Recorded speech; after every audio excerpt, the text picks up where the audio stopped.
સમાચારથી કરી શરૂઆત। વડોદરા અને વલસાડમાં પડ્યો ધોધમાર વરસાદ। આગાહી મુજબ મધ્ય ગુજરાતમાં વરસાદે ધબધબાટી બોલાવી। વડોદરાના વાઘોડિયા તાલુકામાં સવારથી વરસાદ અને સૂરજદાદા સંતાકુકડી રમતા હતા। વાદળછાયું વાતાવરણ બની ગયું હતું। હમણાં વરસાદ પડશે તેવું લાગતું હતું। અંતે વરસાદ લઈને આવેલા કાળા ડિબાંગ વાદળો સાંજ પડતા મન મૂકીને વરસી પડ્યા। વાઘોડિયા, વ્યારા, ફલોડ, ગોરજ સહિતના વિસ્તારમાં ધોધમાર વરસાદ પડ્યો। જાણે ચોમાસું જામી ગયું હોય તે રીતે અનરાધાર વરસાદ પડતા ગામડાઓ પાણી થઈ ગયા। અસહ્ય બફારાથી લોકોને છુટકારો મળ્યો। રાજ્યના પડોશમાં આવેલા સંઘ પ્રદેશ દાદરાનગર હવેલીના વાતાવરણમાં પણ પલટો આવ્યો। વહેલી સવારે સેલવાસ અને આસપાસના વિસ્તારમાં વરસાદ વરસ્યો। જોકે થોડા સમય સુધી સામરવણીમાં ભારે વરસાદને કારણે રસ્તાઓ પાણી થઈ ગયા। તો વલસાડ જિલ્લામાં પણ મેઘ સવારી આવી પહોંચી। વહેલી સવારે જિલ્લાના અનેક વિસ્તારોમાં વરસાદ વરસ્યો। વલસાડ ઉપરાંત ગુંદલાવ, ગોરગામ, સરોણ સહિતના વિસ્તારમાં વરસાદ પડ્યો। અચાનક આવેલા વરસાદને કારણે નોકરી ધંધે જતા લોકો પણ અટવાયા। વરસાદ વરસતા વાતાવરણમાં ઠંડક પ્રસરી ગઈ। હજુ 3 દિવસ સુધી ધોધમાર વરસાદની આગાહી હવામાન વિભાગે કરી છે। 3 દિવસ દક્ષિણ ગુજરાતમાં વરસાદ ધમાલ મચાવશે। ગુજરાતમાં ચોમાસાના વિલંબની શક્યતા। 3 દિવસ દક્ષિણ ગુજરાતમાં વરસાદ વારો પાડી દેશે। 3 દિવસ બાદ વરસાદનું જોર ઘટશે। ગુજરાતમાં ચોમાસાને લઈને માઠા સમાચાર આવ્યા છે। મોટી છલાંગ મારી મુંબઈ પહોંચી ગયેલું ચોમાસું હવે મુંબઈથી હલવાનું નામ નથી લઈ રહ્યું। 14-15 જૂન આસપાસ ગુજરાતમાં ચોમાસાની પધરામણી થશે તેવી શક્યતા હતી, પણ રત્નાગીરી પાસે બનેલી સિસ્ટમ વિખેરાઈ ગઈ છે। સિસ્ટમ ત્યાં જ વિખેરાઈ જતા ચોમાસાને બ્રેક લાગી છે। ચોમાસું મુંબઈથી આગળ વધ્યું નથી। કેરળથી નીકળેલું ચોમાસું મુંબઈ આવીને અટકી ગયું હોવાથી ગુજરાતમાં ચોમાસાના વિલંબની શક્યતા છે, જેની વચ્ચે દક્ષિણ ગુજરાત સહિત રાજ્યભરમાં ભારે વરસાદની આગાહી કરવામાં આવી છે। હવામાન વિભાગે વલસાડ, સુરત, નવસારી, ડાંગ સહિતના વિસ્તારમાં ધોધમાર વરસાદની આગાહી કરી છે। 3 દિવસ બાદ વરસાદનું જોર ઘટી જશે। અપર એર સાયક્લોનિક સર્ક્યુલેશન સક્રિય હોવાથી ગુજરાતમાં વરસાદની આગાહી કરાઈ છે। અમદાવાદમાં સામાન્યથી મધ્યમ વરસાદ પડી શકે। साउथ दक्षिण गुजरात की जो जिला है इसमें भारी बरसात का भी चेतावनी है। इसमें एक अपर एयर साइक्लोनिक सर्कुलेशन परसिस्ट कर रहे हैं। हमारा दक्षिण गुजरात की 1.5 किलोमीटर और 3.1 किलोमीटर अबव मीन सी लेवल के ऊपर, इसके कारण हम आज भारी रेनफॉल का चेतावनी दिए गए हैं। બનાસકાંઠામાં પૂરપાટ જતા ટ્રકનું ટાયર ફાટતા રોડ પર ટ્રક પલટી। પૂરપાટ જતી ટ્રકનું ટાયર ફાટ્યું અને રોડ પર પલટી ગઈ ટ્રક। અકસ્માતના ખતરનાક દ્રશ્યો છે બનાસકાંઠાના। થરાદ ડીસા હાઈવે પર ભારતમાલા રોડ પર ટોલ નાકા પાસે એક ટ્રક પૂરપાટ જઈ રહ્યો હતો, ત્યારે સોલાર પ્લેટ ભરેલા ટ્રકનું ટાયર ફાટતા ટ્રક ચાલકે સ્ટીયરિંગ પરથી કાબુ ગુમાવ્યો અને થોડે દૂર જઈને ટ્રક રોડ પર પલટી મારી ગયો, જેથી રોડ પર સોલાર પ્લેટ વિખેરાઈ ગઈ। સોલાર પ્લેટોને અને ટ્રકને નુકસાન પહોંચ્યું। જોકે સદનસીબે ટ્રક ડ્રાઈવરનો આબાદ બચાવ થયો। જાણ થતાં જ થરાદ પોલીસ ઘટના સ્થળે પહોંચી ટ્રાફિક રાબેતા મુજબ કર્યો હતો। બનાસકાંઠાના ભંગારના ગોડાઉનમાં આગ લાગી। દિયોદરના ભાભર હાઈવે પર ભંગારના ગોડાઉનમાં ભીષણ આગ લાગી હતી। કોઈ કારણોસર મોડી રાત્રે ભંગારના ગોડાઉનમાં વિકરાળ આગ લાગતા નાસભાગ મચી ગઈ। આ અંગેની ગોડાઉનના માલિકને જાણ થતાં તુરંત ફાયર વિભાગને જાણ કરી ભાભર, થરાદ નગરપાલિકાની ફાયરની ટીમ પહોંચી હતી। પાણીનો મારો ચલાવ્યો હતો, પણ ભંગારના કારણે આગ વધુ વિકરાળ બની। દૂર સુધી ધુમાડાના ગોટા દેખાયા। 4 કલાકની મહેનત બાદ આગ કાબૂમાં આવી હતી। આગના કારણે લાખો રૂપિયાનું નુકસાન થયું। ગોડાઉનમાં આગ ચંપી કરી હોવાની માલિકને આશંકા। આ તરફ મહેસાણાથી 22 લાખનું શંકાસ્પદ ખાતર મળી આવ્યું। મહેસાણા પંથકમાં ખેડૂતો સાથે દગો થયો। મહેસાણામાંથી શંકાસ્પદ ખાતર બિયારણનો જથ્થો સીઝ કરાયો। મહેસાણા, કડી અને વિજાપુરમાં કૃષિ વિભાગે દરોડા પાડ્યા। આ દરમિયાન તપાસ કરતા 22 લાખનો શંકાસ્પદ ખાતરનો જથ્થો મળી આવ્યો। 22 લાખનો શંકાસ્પદ જથ્થો સીઝ કરાયો। જિલ્લામાં કુલ 98 વેપારીઓને ત્યાં જથ્થો સીઝ કરાયો। 4 વિક્રેતાઓને ત્યાં બિયારણ ખાતર વેચવા પર પ્રતિબંધ મુકાયો। 4 વિક્રેતાઓને નોટિસ અપાઈ। કડીમાં 8.275 મેટ્રિક ટન શંકાસ્પદ યુરિયા ખાતર મળ્યું। કડીમાં 2 વિક્રેતાઓને નોટિસ। વિજાપુરમાં 1000 કિલો, મહેસાણામાં 11.875 કિલો શંકાસ્પદ બિયારણનો જથ્થો મળ્યો। બિયારણ અને ખાતરનો રિપોર્ટ ન આવે ત્યાં સુધી જથ્થો સીઝ કરાયો। દાંતાના તાલુકામાં ટીબી વકર્યો, 18,000 શંકાસ્પદ કેસ મળ્યા। દાંતાના તાલુકાના આદિવાસી વિસ્તારમાં ટીબી રોગ વકર્યો છે। દાંતા તાલુકાના 186 ગામડાઓમાં આરોગ્ય વિભાગ દ્વારા એક સર્વે કરવામાં આવ્યો, જેમાં ટીબીના 478 જેટલા કેસ પોઝિટિવ મળી આવ્યા। એટલું જ નહીં, આ પોઝિટિવ લોકોના સંપર્કમાં આવ્યા હોય તેવા 18,000 જેટલા લોકો હાલ ટીબીના શંકાસ્પદ કેસ જોવા મળી રહ્યા છે, જેમાંથી 800 જેટલા લોકોના એક્સરે લઈ તપાસ કરવામાં આવી। જેમાંથી 18 પોઝિટિવ દર્દી મળી આવ્યા. હાલમાં આરોગ્ય વિભાગ દ્વારા 100 દિવસની ઝુંબેશ શરૂ કરી છે. વિવિધ હેલ્થ વર્કરો અંતરિયાળ વિસ્તારમાં જઈને આવા દર્દીઓની ઓળખ કરવામાં આવી રહી છે. વજન કરવા સાથે ટીબીના રોગને લગતી દવાઓ પણ તેમને ઘર બેઠા આપવામાં આવી રહી છે. પાવાગઢમાં પ્રવેશ દ્વાર બંધ કરી દેવાતા સ્થાનિકોએ ચૂંટણી બહિષ્કારની આપી ચીમકી. યાત્રાધામ પાવાગઢ ખાતે ચાંપાનેર અને પાવાગઢ ગામના પ્રવેશ દ્વારનો કેટલોક ભાગ ધરાશાયી થયેલી હાલતમાં છે, જેથી તેને અવરજવર માટે બંધ કરવામાં આવ્યો છે. જોકે પુરાતત્વ વિભાગ દ્વારા ચાંપાનેર કિલ્લાની ઐતિહાસિક ધરોહર સમા દરવાજાનું સમારકામ કરવામાં આવ્યું હતું, જે પૂર્ણ થયાના 2 માસથી પણ વધુ સમય વીતી ગયો છે. છતાં વાહનો અંદર જવા દેવામાં આવતા નથી, જેથી વાહન ચાલકોને લાંબુ ચક્કર કાપવું પડે છે, જેથી વાહન ચાલકોમાં રોષ છે. વળી પુરાતત્વ વિભાગે પ્રવેશ દ્વારમાંથી વાહન અવરજવર કરી શકે એ પ્રકારનું આયોજન પણ નથી કર્યું, જેથી સ્થાનિકોએ રોષે ભરાઈ ગ્રામ પંચાયત ચૂંટણી બહિષ્કારનું અલ્ટિમેટમ આપ્યું છે. સ્થાનિકોએ ચૂંટણી બહિષ્કારના પ્લેકાર્ડ સાથે પ્રવેશ દ્વાર પાસે ઉભા રહી ભારે સૂત્રોચ્ચાર કરી પોતાનો રોષ ઠાલવ્યો. Veer Narmad university self finance કોર્સની ફીમાં તોતિંગ વધારો કરતા એબીવીપીએ કર્યો વિરોધ.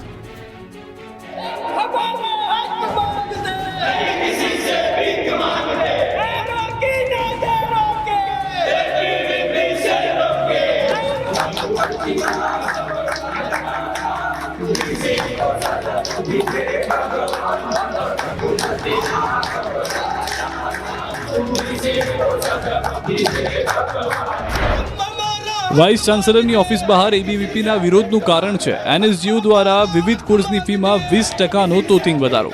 વીએનએસજીયુ દ્વારા સંલગ્ન કોલેજો તેમજ કેમ્પસમાં ચાલી રહેલા સેલ્ફ ફાઇનાન્સ અભ્યાસક્રમોની ફીમાં 2025-26ના નવા શૈક્ષણિક વર્ષથી 20% સુધીનો જંગી વધારો કરવામાં આવ્યો છે. 3 વર્ષ અગાઉ યુનિવર્સિટી સિન્ડિકેટ દ્વારા ફીમાં માત્ર 10%નો વધારો કરવા માટે ઠરાવ પસાર કરવામાં આવ્યો હતો. છતાં નવા જાહેર થયેલા પરિપત્રમાં 20% સુધીનો ફી વધારો થોપવામાં આવ્યો. આ નિર્ણયથી વિદ્યાર્થીઓમાં ભારે રોષ જોવા મળ્યો. ત્યારે અખિલ ભારતીય વિદ્યાર્થી પરિષદ દ્વારા ઉગ્ર રીતે એડમિનિસ્ટ્રેટની બિલ્ડિંગની બહાર વિરોધ પ્રદર્શન કરવામાં આવ્યું અને ઓફિસની બહાર બેસીને રામધૂન બોલાવી વિરોધ નોંધાવ્યો. ફી વધારો તાત્કાલિક ખેંચવા માંગ કરી. નિર્ણયને રદ કરવામાં આવે નહીં તો આગામી દિવસોમાં ઉગ્ર આંદોલનની ચીમકી પણ આપી.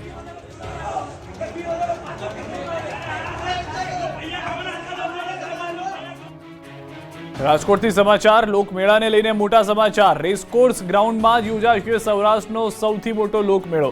જિલ્લા વહીવટીતંત્રએ કરી સત્તાવાર જાહેરાત. પહેલા અટલ સરોવર પાસે યોજવા ચાલતી હતી કવાયત. ધારાસભ્ય દર્શિતા શાહે મેળાનું સ્થળ બદલવા કરી હતી રજૂઆત. 14થી 18 ઓગસ્ટ સુધી યોજાશે લોકમેળો. 9થી 13 જૂન દરમિયાન અરજી કરી શકાશે. 23થી 26 જૂન દરમિયાન ડ્રો અને હરાજી થશે. જે સ્ટોલ ધારકો છે, જે રાઇડ્સ માટે છે, તેઓ માટે આ મહત્વની જાહેરાત છે. રાજકોટમાં સાંસદ રામ મોકરિયાએ તોલમાપ વિભાગમાં ચાલતા તોડકાંડનો બોમ્બ ફોડ્યો. તમે ક્યાં ડિપાર્ટમેન્ટમાં? એવું નથી. અલગ અલગ મુદ્દે પોતાની વાત રજૂ કરી ચર્ચામાં રહેતા રાજ્યસભાના સાંસદ રામ મોકરિયાએ આ વખતે રાજકોટ તોલમાપ વિભાગમાં ચાલતા ભ્રષ્ટાચારને ખુલ્લો પાડ્યો. રાજ્યસભાના સાંસદ રામ મોકરિયા દ્વારા લાંચિયા અધિકારી વિરુદ્ધ વધુ એક વખત શસ્ત્ર ઉગામાયું. રાજકોટ શહેરમાં કાર્યરત એક વેપારી દ્વારા પોતાની પાસે તોલમાપ વિભાગના અધિકારીઓ દ્વારા ગેરરીતિ સબબ 25,000 રૂપિયા લાંચ પેટે લીધા હોવાનું સામે આવ્યું. ત્યારે સમગ્ર મામલાની જાણ રાજ્યસભાના સાંસદ રામ મોકરિયાને થતા તેમણે અધિકારીને ફોન કર્યો અને ફોન કર્યાના 10 મિનિટમાં અધિકારી દ્વારા વેપારીને 25,000 રૂપિયા પરત આપવામાં આવ્યા. ત્યારે બુધવારના રોજ તોલમાપ વિભાગના અધિકારીઓ સાંસદ રામ મોકરિયાની ઓફિસ ખાતે મળવા પહોંચ્યા. ત્યાં તેમણે પોતાની ભૂલ સ્વીકારી હોવાનું પણ સામે આવ્યું. સમગ્ર મામલે તોલમાપ અધિકારી બંસીલાલ ચૌહાણની ઓફિસ ખાતે પહોંચતા તેઓ પોતાની ઓફિસ ખાતે જોવા નહોતા મળ્યા. સાથે તેમનો એક જુનિયર પણ ગાયબ જોવા મળ્યો. તોલમાપ વિભાગની ઓફિસ ખાતે ફરજ બજાવનાર અમિત નામનો કર્મચારી તેના સાહેબ બંસીલાલ ચૌહાણ ક્યાં હોવાનું જાણતો ન હોવાનું જણાવ્યું. સાથે જ સાંસદ રામ મોકરિયાએ વેપારીઓને અપીલ કરી કે તેમની પાસે કોઈ અધિકારી પૈસા માંગે તો ECBમાં ફરિયાદ કરે અથવા અમારા જેવા લોકપ્રતિનિધિઓનું ધ્યાન દોરે. વિસાવદર પેટા ચૂંટણીનું જામ્યું પ્રચાર યુદ્ધ. ભાજપના ઉમેદવાર કિરીટ પટેલ થયા ભાવુક. વિસાવદરની પેટા ચૂંટણીને લઈને પ્રચાર યુદ્ધ જામી ગયું છે. નેતાઓ ચૂંટણી પ્રચારના મેદાનમાં ઉતરી ગયા છે. ભાજપ પણ ગામડાઓમાં સભા શરૂ કરી ચૂક્યું છે. વિજય માટે ભારતીય જનતા પાર્ટી દ્વારા ઉમેદવાર બનાવાયેલા કિરીટ પટેલે પ્રચારના મધ્યમાં એક ભાવુક અને ચિંતનકારક સંદેશો આપ્યો. જનસભા યોજેલા સંબોધન દરમિયાન તેમણે કહ્યું કે મારે મંત્રી નથી બનવું. મારી તલબ તો એટલી છે કે આ જીતથી મારા ભાઈ જયેશભાઈ રાદડિયાને ફરીથી મંત્રી બનતા જોવા છે. સાથે જ જનતાને વચન આપ્યું કે તમે ખાલી 800 દિવસ મને આપો. જો પેરિસ જેવી બજારવાળા રસ્તા ન બનાવી દઉં તો હું ધારાસભ્ય તરીકે લાયક નથી. હમણાં ભાઈએ ઉત્સાહમાં કીધું કે મિનિસ્ટર અરે મારે તો 800 દિવસનો ધારાસભ્ય બનવું છે અને આ જીત થકી મારે મારા ભાઈને મંત્રી બનવા જોવા છે. જ્યારે અન્ય એક સભામાં કિરીટ પટેલ માટે મત માંગતા પૂર્વ ધારાસભ્ય ભૂપત ભાયાણી અધિકારીઓ પર વરસ્યા. કહ્યું કે કોઈ અધિકારીને બેવડો વાળવો હોય તો 3 મિનિટ લાગે. મિત્રો એનું પાવરફુલ નેતૃત્વ મેં જોયું છે, આ બેઠેલા તમામ કાર્યકર્તાઓએ જોયું છે. કોઈ પણ અધિકારી હોય એને બેવડો વાળવો હોય મિત્રો તો કિરીટ પટેલ પાસે 3 મિનિટ લાગશે. કેટલી? 3 મિનિટ. કંટ્રોલમાં ન હોય, પ્રજાહિતના કાર્યો ન કરતો હોય, ખોટું કરતો હોય, 3 મિનિટમાં મિત્રો આ બેઠેલો મંચ કિરીટ પટેલ બેવડો વાળી દેવું. બેવડો વિશ્વાસ છે કે નથી મિત્રો? રાહુલ ગાંધીએ ગુજરાત કોંગ્રેસના સિનિયર નેતાઓની ખોલી પોલ. જિલ્લાના પ્રમુખ માટે યાદીમાં આસિસ્ટન્ટના નામ મોકલ્યાનો દાવો. ગુજરાતમાં કોંગ્રેસના નેતાઓ ફૂટેલા છે તે આ વાત તો અત્યાર સુધી રાહુલ ગાંધી કહેતા હતા. હવે ખુદ રાહુલ ગાંધીએ ગુજરાત કોંગ્રેસના ફૂટેલી કારતૂસ કહેવાતા સિનિયર નેતાઓની જાહેર મંચ પરથી પોલ ખોલી. ગુજરાતના કોંગ્રેસ સંગઠન મજબૂત કરવા માટે જિલ્લા સંગઠનના મજબૂત કરવા રાહુલ ગાંધી પર ભાર મુકાયો હતો. આ માટે કોંગ્રેસ હાઈકમાન્ડે જિલ્લા પ્રમુખ માટે નામની યાદી મંગાવી. આ મુદ્દે ભોપાલના કોંગ્રેસના કાર્યક્રમમાં વાત કરતા રાહુલ ગાંધીએ ગુજરાત કોંગ્રેસ સામે સવાલ ઉઠાવ્યા. ગુજરાત કોંગ્રેસના સિનિયર નેતાઓને આડે હાથ લીધા. જાહેર મંચ પરથી ગુજરાતના નેતાઓની પોલ ખોલતા રાહુલ ગાંધીએ કહ્યું કે ગુજરાતમાં કોંગ્રેસના સિનિયરોએ ખેલ કર્યા. જિલ્લાના પ્રમુખ માટે યાદીમાં આસિસ્ટન્ટના નામ મોકલ્યા. હવે ગુજરાત કોંગ્રેસ સંગઠનના નામની જાહેરાતમાં વિલંબ થઈ શકે છે. હજુ પણ સંગઠનની જાહેરાતમાં થશે વિલંબ. રાહુલ ગાંધીએ યાદી અટકાવી છે. કોંગ્રેસના નેતાઓને ફરી યાદી આપવા સૂચના આપી છે. मैंने वो 2 लिस्ट देखी, जमीन आसमान का फर्क. एक लिस्ट कहना नहीं चाहिए मगर सीनियर नेता के असिस्टेंट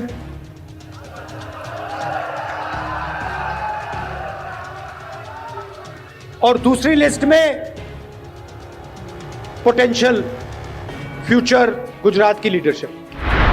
તો 2 દિવસ પહેલા જિગ્નેશ મેવાણીએ પણ 4 ફૂટેલી કારતૂસોને બહાર કાઢવાની કરી હતી વાત. 4 ફૂટેલી કારતૂસોના કારણે આખી ગુજરાત કોંગ્રેસ બદનામ ના થવી જોઈએ. અને જે લોકો પક્ષમાંથી એમને નથી કાઢતા એમને બી કહેવા માંગુ છું કે કાઢીને પાર મેલો ને એટલે વાત પતે. શેના માટે આપણે બદનામી ઓળીએ છીએ? કાઢો ને, પાર્ટીને ક્લીન કરો, બધા સાથે મળીને ગુજરાત બેઠું કરીએ, વિસાવદર બી મજબૂત કરીએ અને કડી બી મજબૂત કરીએ. ઈવીએમ કે બેલેટ પેપર નહીં પરંતુ સુઈગામના સોનેતમાં ચિઠ્ઠી ઉપાડી સરપંચ ઉપસરપંચ જાહેર કર્યા. ઈવીએમ અને બેલેટ પેપરના સમયમાં બનાસકાંઠાના એક ગામમાં જૂની પરંપરાથી સરપંચની પસંદગી કરવામાં આવી. ચિઠ્ઠી ઉછાળીને સરપંચ બનાવ્યા હોય એવી આ વખતની ગ્રામ પંચાયતની ચૂંટણીમાં રાજ્યમાં પ્રથમ બનાવ સામે આવ્યો છે. સુઈગામ તાલુકાના સોનેત ગામમાં વડીલોએ કોઠાસૂઝથી ગામના જ 2 સક્ષમ ઉમેદવારના નામની ચિઠ્ઠી બનાવીને ચરૂડીમાંથી બાળકી પાસે ઉપડાવી હતી. જેમાં પ્રથમ ચિઠ્ઠીમાં સરપંચ અને બીજી ચિઠ્ઠીમાં ડેપ્યુટી સરપંચ જાહેર કરાયા બાદ અબેલ ગુલાલની ચોળો વચ્ચે ગામ લોકોએ શોભાયાત્રા યોજી રાજીપો વ્યક્ત કર્યો. સુઈગામ તાલુકાના સોનેત ગામના આશાપુરા ધામમાં ચૂંટણી અનુલક્ષે ગ્રામજનો એકઠા થયા. ગામના વડીલો અને યુવાનો સાથે મળીને પંચાયત બિનહરીફ થાય એ દિશાએ પ્રયાસો થયા. પૂર્વ સરપંચ અને ડેલિગેટ ભૂપતસિંહ બાપુએ પોતાની કોઠાસૂઝથી 2 ઉમેદવારોના નામ જાહેર કર્યા. આ બંને ઉમેદવારો અગાઉથી ચૂંટણીમાં હાર્યા હતા. તેમ છતાં તેમનું માન જળવાઈ રહે એ માટે તેમને ફરી તક આપવામાં આવી. હાલની ચૂંટણી માટે તૈયાર ઉમેદવારો અને ગામના લોકો દ્વારા પ્રથમ ટેકો આપવામાં આવ્યો. ત્યારબાદ આખા ગામે ઉમળકાભેર આ નિર્ણયને વધાવ્યો. આ નિર્ણય બાદ આખા ગામે તાળીઓ પાડીને નવા સરપંચ અને ડેપ્યુટી સરપંચનું સ્વાગત કર્યું. બંને ઉમેદવારો ગામના વિકાસ માટે કામ કરશે. નાની મોટી સમસ્યાઓ ગામ સાથે રહીને ઉકેલશે. ઉપરાંત ગામ લોકોએ પણ તેમને સહકાર આપવાનો સંકલ્પ વ્યક્ત કર્યો હતો. વડગામના જોઈતા ગામની કમાન લોકોએ મહિલાઓને સોંપી ચૂંટણી સમરસ કરી અનોખું ઉદાહરણ પૂરું પાડ્યું. ચૂંટણી આવતા ગામમાં ઝઘડા થતા હોય છે પરંતુ બનાસકાંઠાના વડગામ તાલુકાના જોઈતા ગામે એકતાનું ઉત્તમ ઉદાહરણ પૂરું પાડ્યું છે.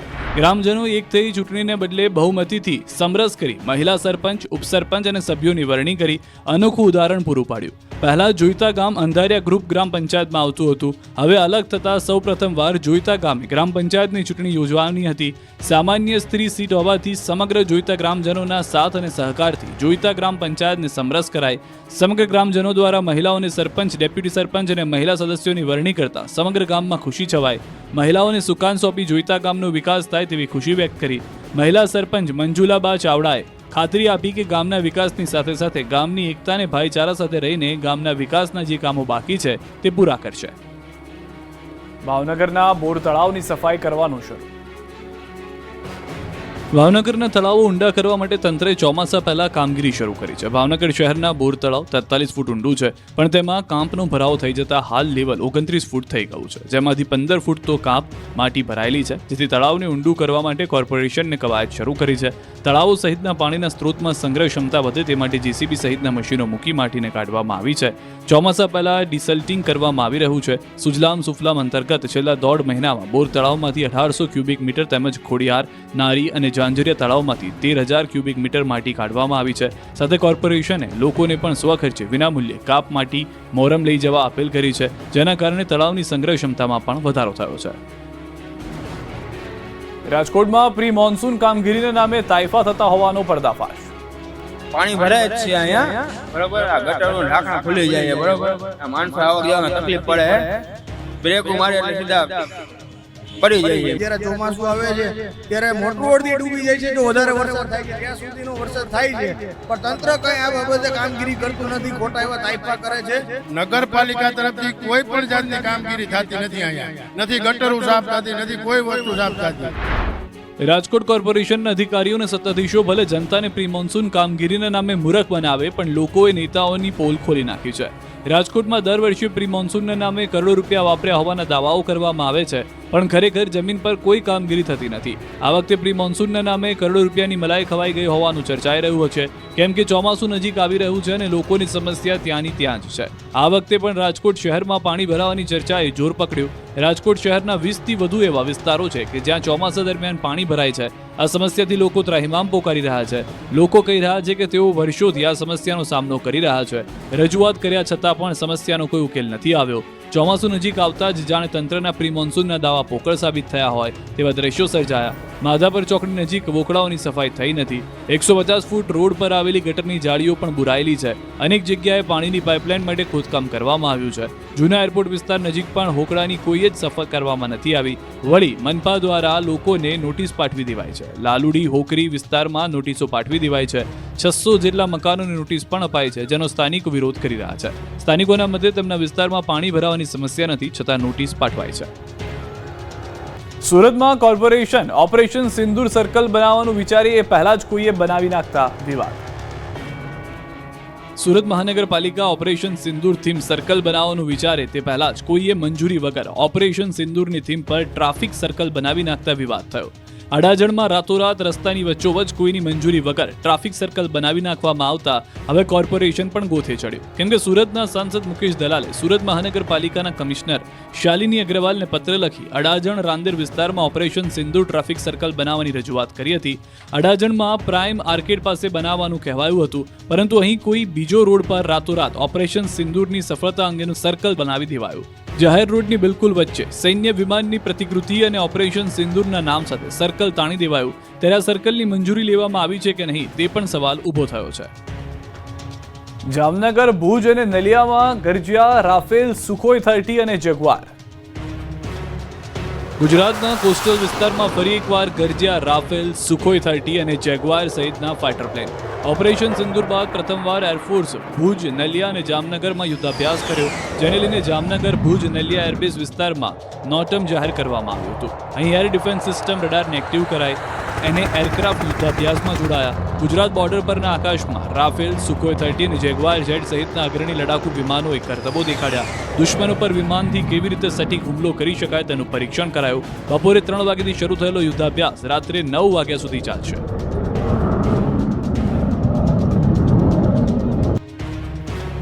સુરતમાં એક ચોરે તો આખી સોસાયટીના બૂટ ચંપલ ચોરી કરી લીધા. તમે ચોરને લાખો, કરોડો રૂપિયાના દાગીના કે પૈસાની ચોરી કરતા તો બહુ જોયા હશે. બાઇક કે કારની પણ ચોરી થાય છે, પણ સુરતમાં એક ચોર બૂટ ચંપલની ચોરી કરવાનો શોખીન નીકળ્યો, જે માત્ર મોંઘા દાટ બૂટ ચપ્પલની જ ચોરી કરે છે. આ ચોર સુરતના અડાજણ વિસ્તારમાં આવેલી ગુરુકૃપા સોસાયટીમાં ત્રાટક્યો હતો. એક ઘરમાં ઘૂસીને મોંઘા બૂટ ચપ્પલની ચોરી કરી ફરાર થઈ ગયો. દ્રશ્યોમાં જોઈ શકાય છે કે ચોરે મોઢે રૂમાલ બાંધી છે, એક ઘરની દિવાલ કૂદે છે અને ઘરની બહાર પડેલા બૂટ ચપ્પલની ચોરી કરી એક મોટી બેગમાં નાખી ફરાર થઈ જાય છે. એક ઘરના નહીં પરંતુ સોસાયટીના મોટા ભાગના ઘરોના બૂટ ચપ્પલની ચોરી કરી. ખાટલામાં બેસવા બાબતે યુવાનની હત્યા, પરિવાર ધ્રુસકે ને ધ્રુસકે રડ્યો.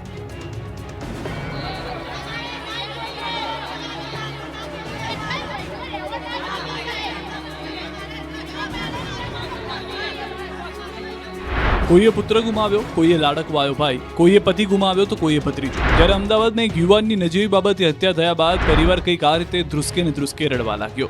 કોણ કોને છાના રાખે તેવી ગમગીની સ્થિતિનું નિર્માણ થયું. આખો પરિવાર ભાંગી પડ્યો. જુવાન જોત પુત્રના ગુમાવ્યા બાદ પરિવાર પર આબ ફાટ્યું. આંસુઓનો દરિયો વહ્યો. મૃતક યુવાનની પત્નીની આંખમાં તો આંસુઓની નદી વહી, કેમ કે તે પ્રેગ્નન્ટ છે. 7 માસનો પેટમાં ગર્ભ છે. આવનારું બાળક પિતાનો ચહેરો જોયા વગર જન્મશે તેની ચિંતા છે. મહિલાઓએ છાજ્યા લીધા. શાહીબાગ વિસ્તારમાં રહેતા ચિરાગ સરસાવા નામના યુવાનની હત્યા માત્ર ખાટલા પર બેસવા મુદ્દે કરાઈ. આ બાબતે ઝઘડો થતા અનુજ કુરીલ અને મનોજ કુરીલે હત્યા કરી નાખી. હવે શાહીબાગ પોલીસે હત્યાનો ગુનો નોંધી આરોપીની ધરપકડ કરી છે. પરિવારની માંગ છે કે આરોપીઓને કડકમાં કડક સજા કરવામાં આવે. અમદાવાદમાં કોરોનાનું સંક્રમણ વધ્યું. અમદાવાદ શહેરમાં નવા 71 કેસ નોંધાયા. વધુ એક દર્દીનું કોરોનાથી મોત. 20 વર્ષીય યુવકનું 16 સિવિલમાં મોત. કોરોનાથી રાજ્યમાં કુલ 2 લોકોના મોત. હાલ અમદાવાદ શહેરમાં 281 એક્ટિવ કેસ. સૌથી વધુ ઉત્તર પશ્ચિમ ઝોનમાં 95 કેસ. પશ્ચિમ ઝોનમાં 86 કોવિડ પોઝિટિવ દર્દીઓ. રાજકોટ શહેરમાં કોરોનાના કેસમાં વધારો. છેલ્લા 24 કલાકમાં 9 જેટલા કેસ સામે આવ્યા. રાજકોટમાં અત્યાર સુધીમાં કોરોનાના કુલ 61 પોઝિટિવ કેસ. કુલ કેસમાંથી 18 દર્દીઓ અત્યાર સુધી સ્વસ્થ બન્યા છે. હજુ પણ રાજકોટમાં કોરોનાના 43 એક્ટિવ કેસ છે. લોકોને સાવચેત રહેવા આરોગ્ય વિભાગે અપીલ કરી છે. વડોદરા અને વલસાડમાં પડ્યો ધોધમાર વરસાદ. આગાહી મુજબ મધ્ય ગુજરાતમાં વરસાદે ધબધબાટી બોલાવી. વડોદરાના વાઘોડિયા તાલુકામાં સવારથી વરસાદ અને સૂરજદાદા સંતાકુકડી રમતા હતા. વાદળછાયું વાતાવરણ બની ગયું હતું. હમણાં વરસાદ પડશે તેવું લાગતું હતું. અંતે વરસાદ લઈને આવેલા કાળા ડિબાંગ વાદળો સાંજ પડતા મન મૂકીને વરસી પડ્યા. વાઘોડિયા, વ્યારા, ફલોડ, ગોરજ સહિતના વિસ્તારમાં ધોધમાર વરસાદ પડ્યો. જાણે ચોમાસું જામી ગયું હોય તે રીતે અનરાધાર વરસાદ પડતા ગામડાઓ પાણી થઈ ગયા. અસહ્ય બફારાથી લોકોને છુટકારો મળ્યો. રાજ્યના પડોશમાં આવેલા સંઘ પ્રદેશ દાદરાનગર હવેલીના વાતાવરણમાં પણ પલટો આવ્યો. વહેલી સવારે સેલવાસ અને આસપાસના વિસ્તારમાં વરસાદ વરસ્યો. જોકે થોડા સમય સુધી સામરવણીમાં ભારે વરસાદને કારણે રસ્તાઓ પાણી થઈ ગયા. તો વલસાડ જિલ્લામાં પણ મેઘ સવારી આવી પહોંચી. વહેલી સવારે જિલ્લાના અનેક વિસ્તારોમાં વરસાદ વરસ્યો. વલસાડ ઉપરાંત ગુંદલાવ, ગોરગામ, સરોણ સહિતના વિસ્તારમાં વરસાદ પડ્યો. અચાનક આવેલા વરસાદને કારણે નોકરી ધંધે જતા લોકો પણ અટવાયા. વરસાદ વરસતા વાતાવરણમાં ઠંડક પ્રસરી ગઈ. હજુ 3 દિવસ સુધી ધોધમાર વરસાદની આગાહી હવામાન વિભાગે કરી છે. 3 દિવસ દક્ષિણ ગુજરાતમાં વરસાદ ધમાલ મચાવશે. ગુજરાતમાં ચોમાસાના વિલંબની શક્યતા. 3 દિવસ દક્ષિણ ગુજરાતમાં વરસાદ વારો પાડી દેશે. 3 દિવસ બાદ વરસાદનું જોર ઘટશે. ગુજરાતમાં ચોમાસાને લઈને માઠા સમાચાર આવ્યા છે. મોટી છલાંગ મારી મુંબઈ પહોંચી ગયેલું ચોમાસું હવે મુંબઈથી હલવાનું નામ નથી લઈ રહ્યું. 14-15 જૂન આસપાસ ગુજરાતમાં ચોમાસાની પધરામણી થશે તેવી શક્યતા હતી, પણ રત્નાગીરી પાસે બનેલી સિસ્ટમ વિખેરાઈ ગઈ છે. સિસ્ટમ ત્યાં જ વિખેરાઈ જતા ચોમાસાને બ્રેક લાગી છે. ચોમાસું મુંબઈથી આગળ વધ્યું નથી. કેરળથી નીકળેલું ચોમાસું મુંબઈ આવીને અટકી ગયું હોવાથી ગુજરાતમાં ચોમાસાના વિલંબની શક્યતા છે, જેની વચ્ચે દક્ષિણ ગુજરાત સહિત રાજ્યભરમાં ભારે વરસાદની આગાહી કરવામાં આવી છે. હવામાન વિભાગે વલસાડ, સુરત, નવસારી, ડાંગ સહિતના વિસ્તારમાં ધોધમાર વરસાદની આગાહી કરી છે. 3 દિવસ બાદ વરસાદનું જોર ઘટી જશે. અપર એર સાયક્લોનિક સર્ક્યુલેશન સક્રિય હોવાથી ગુજરાતમાં વરસાદની આગાહી કરાઈ છે. અમદાવાદમાં સામાન્યથી મધ્યમ વરસાદ પડી શકે. साउथ दक्षिण गुजरात की जो जिला है इसमें भारी बरसात का भी चेतावनी है. इसमें एक अपर या साइक्लोनिक सर्कुलेशन परसिस्ट कर रहे हैं. हमारा दक्षिण गुजरात की 1.5 किलोमीटर और 3.1 किलोमीटर अबव मीन सी लेवल के ऊपर. इसके कारण हम आज भारी रेनफॉल का चेतावनी दिए गए हैं. બનાસકાંઠામાં પૂરપાટ જતા ટ્રકનું ટાયર ફાટતા રોડ પર ટ્રક પલટી. પૂરપાટ જતી ટ્રકનું ટાયર ફાટ્યું અને રોડ પર પલટી ગઈ ટ્રક. અકસ્માતના ખતરનાક દ્રશ્યો છે બનાસકાંઠાના. થરાદ ડીસા હાઈવે પર ભારતમાલા રોડ પર ટોલ નાકા પાસે એક ટ્રક પૂરપાટ જઈ રહ્યો હતો, ત્યારે સોલાર પ્લેટ ભરેલા ટ્રકનું ટાયર ફાટતા ટ્રક ચાલકે સ્ટીયરિંગ પરથી કાબુ ગુમાવ્યો અને થોડે દૂર જઈને ટ્રક રોડ પર પલટી મારી ગયો, જેથી રોડ પર સોલાર પ્લેટ વિખેરાઈ ગઈ. સોલાર પ્લેટોને અને ટ્રકને નુકસાન પહોંચ્યું. જોકે સદનસીબે ટ્રક ડ્રાઈવરનો આબાદ બચાવ થયો. જાણ થતાં જ થરાદ પોલીસ ઘટના સ્થળે પહોંચી ટ્રાફિક રાબેતા મુજબ